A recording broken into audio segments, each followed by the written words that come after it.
नमस्कार, मैं हूं कुमार अनिल।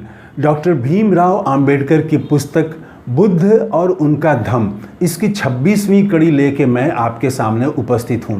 आज हम बात करेंगे कि उस समय के एक महाज्ञानी, महापंडित, और उसकी बहुत दूर दूर तक ख्याति थी। उसकी 500 जटाएं थी और शिष्यों की तो भरमार थी, हजारों की संख्या में शिष्य थे उसके। तो वो बुद्ध का शिष्य क्यों बन गया? सिर्फ एक सवाल बुद्ध ने किया, ऐसा सवाल किया कि वो जो महापंडित था, महाज्ञानी था, उसका जो सारा वैचारिक साम्राज्य था, जो उसने आडंबर तैयार किया था, वो सब कुछ ध्वस्त हो गया। बस एक ही सवाल के आगे उसने सरेंडर कर दिया। तो वो कौन सा सवाल था और वो कौन था, इसकी बात आज हम करेंगे। तो हम लोग पिछली कड़ी में बात कर रहे थे कि 5 परिव्राजक जो थे वो शिष्य बन गए और उनको कहा, बुद्ध ने कहा कि जब उन्होंने कहा कि आप हमको शिष्य बनाइए, तो इन्होंने स्वीकार कर लिया शिष्य बनाना और कहा कि आओ भिक्षुओं, एहि भिक्खवे, भिक्षुओं आओ, और उनको अपने संघ में शामिल कर लिया। उसके बाद उसी समय बनारस में एक काफ़ी अमीर व्यक्ति था और वो काफ़ी पैसा था, उसके पास नौकर चाकर महल सब कुछ था और उसके अंतःपुर में सैकड़ों की संख्या में उसने स्त्रियों को, सुंदर स्त्रियों को रखा था और वो भोग विलास में डूबा हुआ था। लेकिन वो उसका मन नहीं लग रहा था, उसको लग रहा था कि मैं कुछ गलत कर रहा हूँ, और एक दिन उसका मोह भंग हो गया। उसके बाद वो जो है वो निकल पड़ा, उसने संन्यास ले लिया और वो उसी तरफ बढ़ा जहाँ पर तथागत ठहरे हुए थे, जहाँ बुद्ध ठहरे हुए थे। वो 5 परिव्राजकों को जहाँ उन्होंने शिक्षा दी थी, उनको अपने धम्म में शामिल किया था, वहीं उसी के निकट वो यश जो पहुँच गया। तो यश जब पहुँचा, ऋषिपतन उस जगह का नाम है, ऋषिपतन। तो ऋषिपतन में ही ये जो यश था, ये वह वहाँ पहुँचा और बहुत उदास था, दुखी था। उसको समझ में नहीं आ रहा था कि क्या करूँ। वहाँ जो वो महल में जो वो जीवन व्यतीत कर रहा था, उससे उसकी विरक्ति हो गई थी। उसमें उसको लगा कि ये बेकार है, ये जीवन नहीं है। लेकिन कोई नया रास्ता उसके सामने नहीं था। तभी उसने बुद्ध को देखा और बुद्ध को देखते ही, मैंने पहले ही कहा कि बुद्ध के व्यक्तित्व में ही, उनके चलने में, उनके एक एक पाँव रखने में, आगे रखने में ऐसा कुछ आकर्षण था जो किसी में नहीं था, अद्भुत था। और वो था उनकी एकाग्रता की वजह से, उनके भीतर जो ज्ञान था, तो वो ज्ञान जो है वो एक पूरा एक आभा मंडल था। तो वो देखते ही जो है वो प्रभावित हुआ और जाके मिला और उसने अपनी पूरी पीड़ा बताई, अपना दुख बताया कि कैसे उसने सब कुछ छोड़ के वो संन्यास लिया है उसने। तो वो, लेकिन उसको रास्ता नहीं दिख रहा है कि आगे करे क्या। तब बुद्ध ने उसको शिक्षा दी और उसके बाद उसने भी उनका संघ जो है वो शामिल हो गया, संघ में वो भी शिष्य बन गया। तो ये खबर जब बनारस में यश के और जो 4 मित्र थे, उनके 4 मित्रों को लगे, वो 4 मित्र थे विमल, सुबाहु, पुण्यजीत और गवामपति। ये भी बहुत संपन्न परिवार के थे और ये भी विरक्ति में जी रहे थे। वो, उनको समझ में नहीं आ रहा था क्या करें।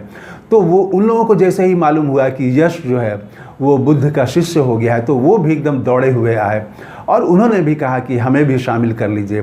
तो पहले बुद्ध ने पूरी बात बताई, उनको भी शिक्षा दी अपनी, और उसके बाद उनको भी शामिल कर लिया। यहाँ तक तो बहुत आसानी से हो गया।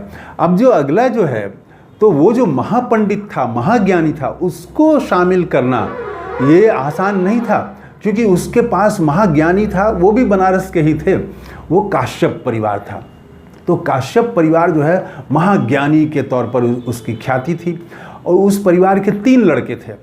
तो सबसे पहले जो बड़ा लड़का था उसने संन्यास ले लिया और वो उरुवेला पहुंच गया और उसने वहाँ पर आश्रम बनाया अपना। उसकी 500 जटाएं थी, आश्रम बनाया और तुरंत ही, महाज्ञानी तो था ही, बहुत अच्छा वक्ता था वो, तो वो हवन करता था, अग्नि का पुजारी था। तो तुरंत ही उसके यहाँ भीड़ लगने लगी, हजारों की संख्या में लोग उसके शिष्य हो गए, उसके अनुयायी हो गए। तो जो दूसरा भाई था वो भी छोड़ दिया, तीसरा भाई भी, वो भी संन्यास ले लिया और वो भी तीनों वहीं पहुँच गए। एक उरुवेला में पहुंचा तो उसको आमतौर से अभी हम लोग कहते हैं ना कि वो फलाना गांव वाले फलाना, तो उसी तरह से उरुवेला का काश्यप कहा जाता था उसको, उरुवेला काश्यप। उसकी 500 जटाएं थी और उसका जो छोटा भाई था वो वहीं निरंजना नदी है, तो निरंजना नदी के किनारे वो उसने आश्रम बनाया, तो उसका नाम हो गया नदी काश्यप, मतलब निरंजना वाले काश्यप हो गया।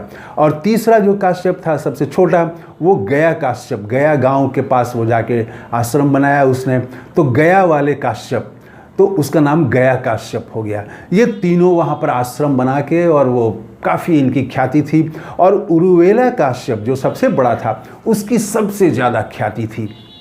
तो बुद्ध ने सोचा कि क्यों नहीं मैं पहले, वो बुद्ध ने भी सुना उसके बारे में, तो सोचा कि इसको अपनी जो मेरा जो ज्ञान है, मैंने जो पाया है, वो इसको मैं दूं।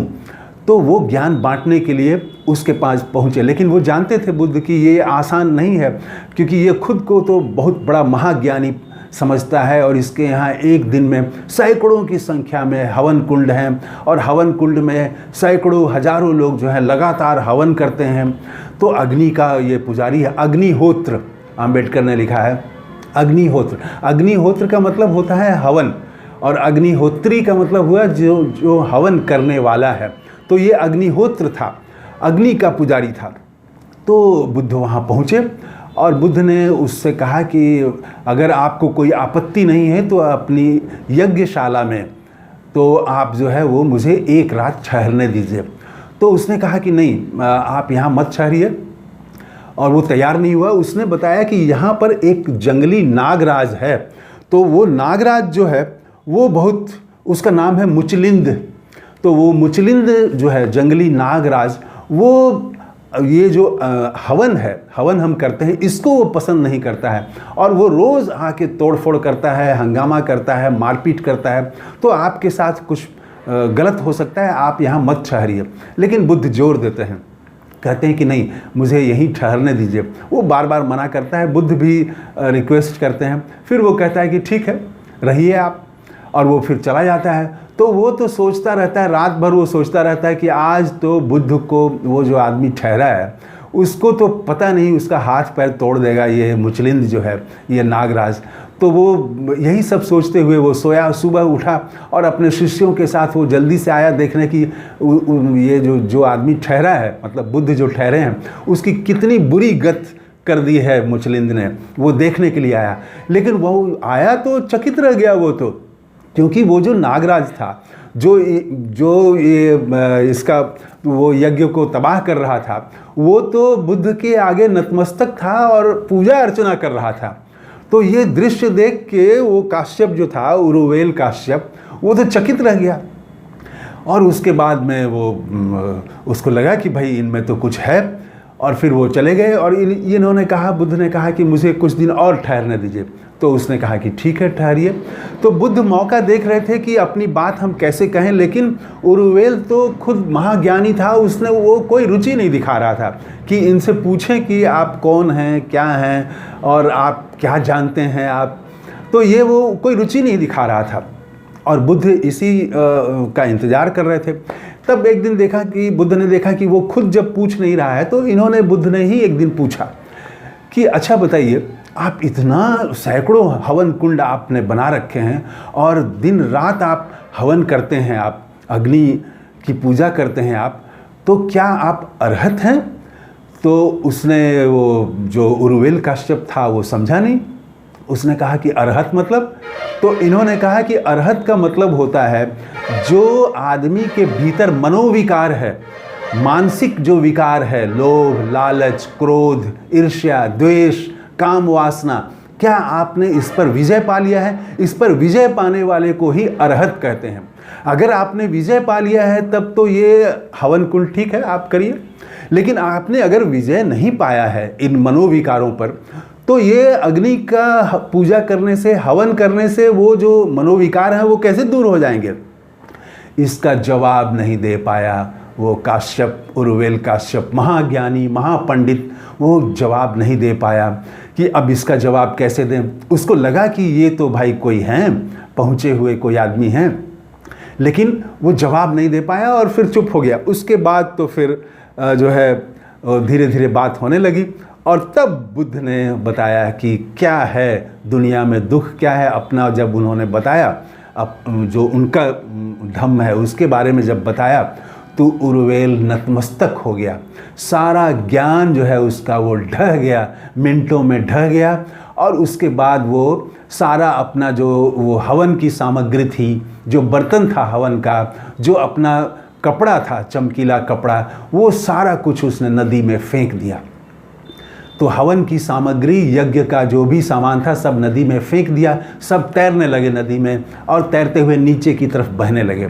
तो नीचे ही तो वो रहता था उनका 2 भाई, बाकी 2 भाई तो नीचे ही वो आश्रम बना के थे। जब उन लोगों ने देखा कि ये हवन के सामग्री बर्तन बह रहे हैं और कपड़ा भी देखा, तो कपड़े से उन लोगों ने पहचान लिया कि ये वस्त्र तो सबसे बड़े भाई का वस्त्र है। तो वो बहुत चिंतित हुए और अपने सैकड़ों शिष्यों के साथ दोनों भाई जो हैं वो ऊपर की तरफ, वो नदी के ऊपर की तरफ चले खोजने के लिए कि क्या है, कहीं वो संकट में तो नहीं है, क्यों फेंका वो। जब वो आया तो यहाँ उरुवेल काश्यप ने सब कुछ बताया। तब तक तो वो भिक्षु बन चुके थे, वो बौद्ध भिक्षुओं वाला अब वो कपड़ा अब तो पहन चुके थे, वो काशाय।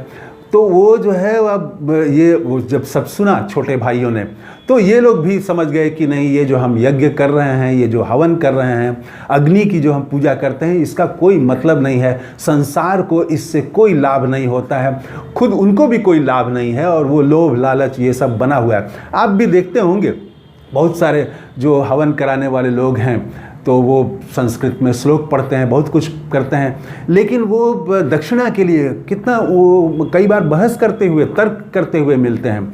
और अगर दक्षिणा कम मिला तो वो दुखी होते हैं। तो दुख, लालच, ये सब चीज़ें तो रह ही जाती हैं, मनोविकार जो हैं, तो वो तो अग्नि में हवन करने से दूर नहीं होता है। ये बात बता दी, एक लाइन सिर्फ पूछा बुद्ध ने और सारा कुछ ध्वस्त हो गया उस वो महाज्ञानी महापंडित का, और उसके बाद वो शिष्य बन गया।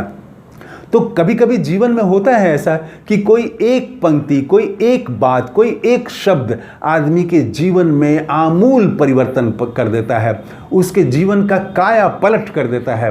तो ये जो है वो हुआ, उस काश्यप के साथ हुआ। बुद्ध ने पूछा कि क्या आप अरहत हैं, और जवाब था नहीं। तो फिर इससे क्या फ़ायदा है, और वो टूट गया, टूट के वो समर्पण कर दिया उसने।